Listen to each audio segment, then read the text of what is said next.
Às vezes, a melhor maneira de terminar sua história não é concluir a história, e sim deixar o leitor na espera, digamos assim. Isso acontece bastante com histórias que são divididas em mais de uma parte, e nós chamamos essa estratégia de gancho, ou cliffhanger, se você quer ser chique.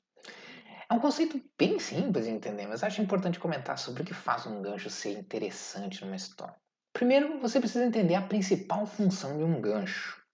Como o próprio nome já diz, o gancho serve para segurar algo. No caso da narrativa, serve para segurar o leitor ou o espectador, no sentido de manter ele interessado para ler o resto da história, ou ler as outras partes.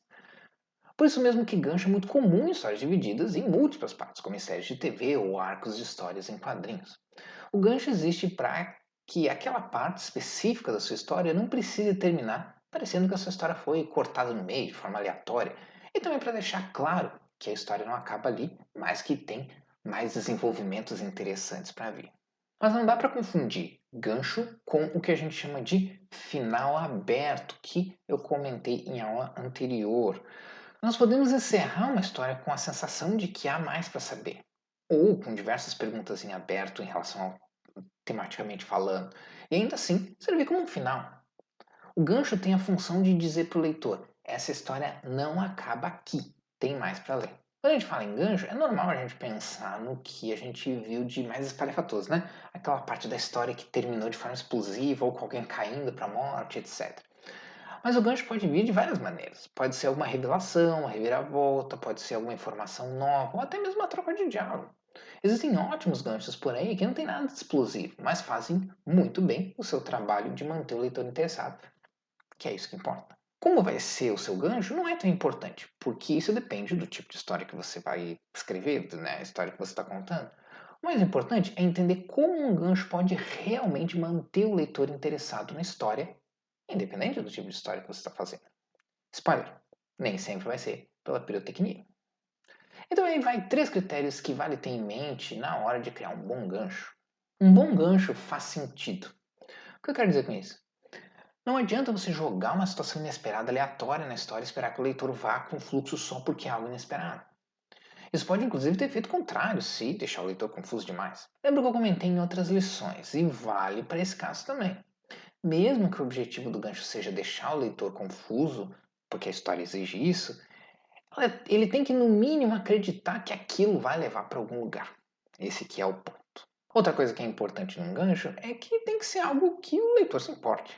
Pode parecer estranho dizer isso, né? Como assim algo que o leitor se importe? Mas pensa na função do gancho que eu comentei antes. Ele serve para manter o leitor interessado. Então, pode ser a coisa mais explosiva ou a reviravolta mais maluca. Se é algo que não importa para o leitor da história, não vai ter impacto que você pensa que vai ter. Aqui nós temos as duas últimas páginas do capítulo 13 de Izzy. Claro que fora de contexto não vai fazer muito sentido, mas a splash page final, que serve como um gancho, é mais do que um momento chocante. Ela faz sentido com o que a história tem construído até ali, especialmente em associação com a página anterior. Então não acho que esse gancho é uma situação inesperada e que não dá explicações, mas ainda assim faz sentido, porque é coerente com o que tem acontecido na história até ali.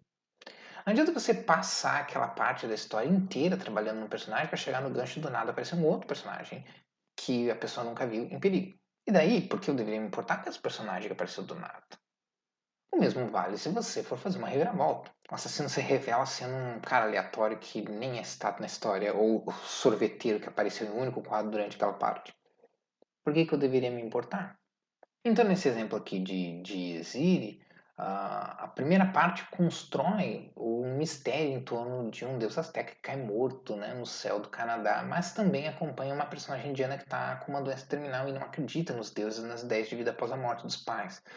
Então, quando o gancho final é outro deus que cai em outro ponto do mundo, não é qualquer deus.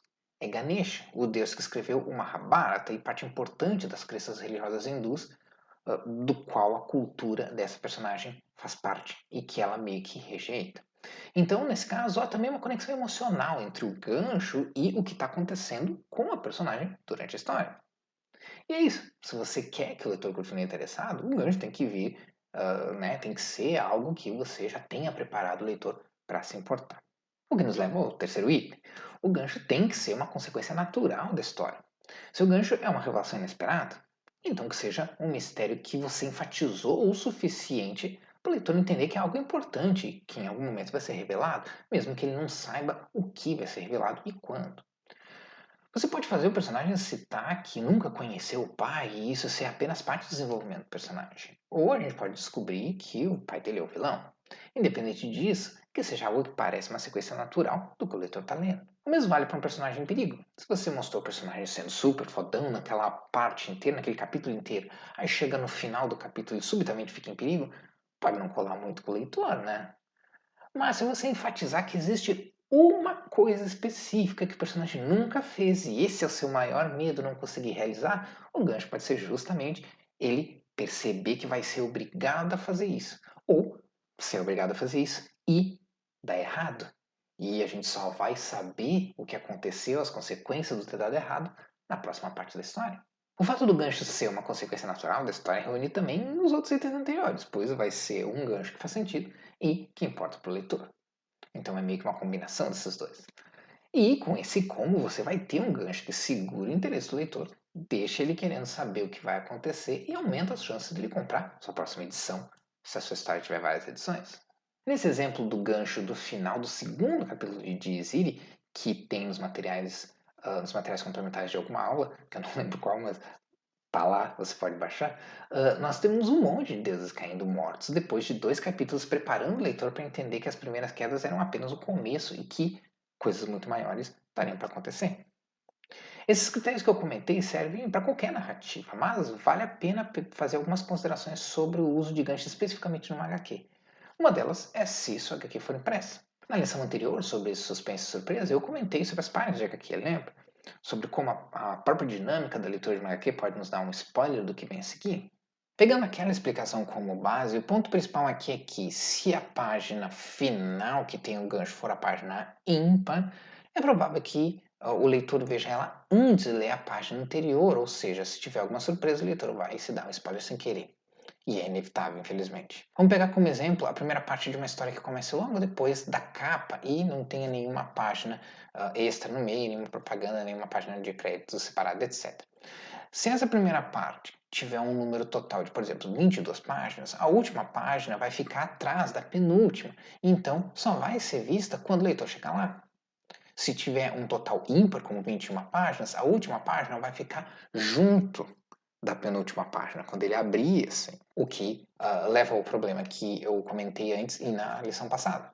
Se você tiver uma boa ideia de como vai ser publicado suas páginas, você pode planejar isso. Se não tiver como saber, na dúvida, faça o número total par.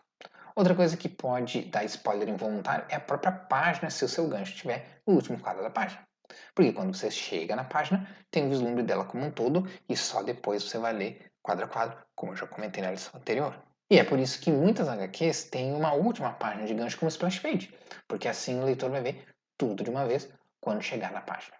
Mas se você quer criar uma última página com vários quadros e um gancho no final, fique tranquilo. Você pode usar essa configuração da mídia quadrinhos ao seu favor. Você pode, por exemplo, fazer com que o gancho no último quadro seja um momento visual que desperte a curiosidade do leitor e faça ele querer ler desde o primeiro quadro da página para saber como a coisa chega até ali. Nesse caso, o fato do leitor ver toda a página e saber o que vai acontecer no final, no último quadro, só vai deixar ele com mais vontade de ler a página quadro a quadro. Na próxima lição, eu vou dar algumas dicas de como escolher bons parceiros para o seu projeto de quadrinhos. Te vejo lá.